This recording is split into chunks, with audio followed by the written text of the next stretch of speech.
මේ වීඩියෝ එකෙන් අද අපි බලමු කොස්සට පිටි වලින් පිට්ටු හදන්නේ කොහොමද කියලා. ඒ වගේම තාමත් අපේ YouTube channel එක subscribe කරලා නැත්නම් දැන්මම පල්ලෙහා තියෙන subscribe button එක ඔබලා ඊට එහා පැත්තේ තියෙන bell icon එක ඔබන්නත් අමතක කරන්න එපා. මේ සඳහා අවශ්‍ය දේවල් තමයි මෙතන තියෙන්නේ. මේවා පල්ලෙහා description එකේ දාලා තියෙනවා. ඔයාලට එතනින් බලා ගන්නත් පුළුවන්. මුලින්ම භාජනයක් අරගෙන එයට කොස්සට පිටි ග්‍රෑම් 250ක් එකතු කරන්න.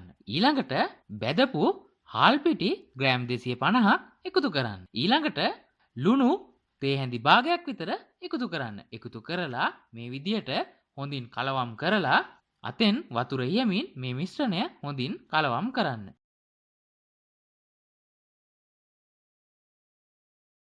පිටි මිශ්‍රණය ගුලි ගුලි හැදෙන තුරු හොඳින් කලවම් කරන්න.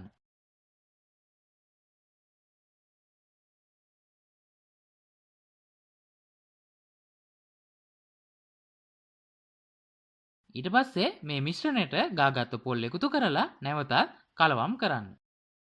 ඒ වගේම තාමත් අපේ YouTube channel එක subscribe කරලා නැත්නම් දැන්මම පල්ලෙහා තියෙන subscribe button එක ඔබලා ඊට එහා පැත්තේ තියෙන bell icon එක ඔබන්නත් අමතක කරන්න එපා.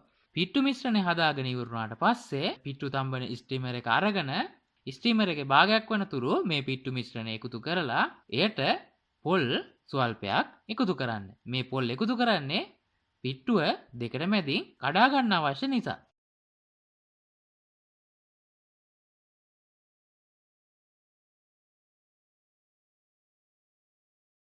ඊට පස්සේ නැවතත් ස්ටීමර් එකේ උඩටම පිට්ටු මිශ්‍රණය එකතු කරලා හොඳින් තම්බා ගන්න.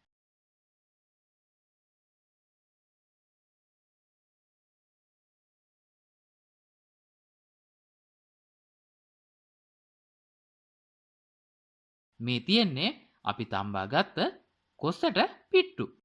ඔයාලා මේ විදියට කොස්සට පිටි වලින් පිට්ටු හදලම බලන්නකො කොහොමද රස කියලා. ඒ වගේම කොස්සට වලින් පිටි හදා ගන්න දන්නේ නැත්නම් පහලින් කමෙන්ට් එකක් දාන්න. අපි ඊළඟ වීඩියෝ එකකින් අනිවාර්යයෙන්ම ඒක අරගෙන එන්නම්.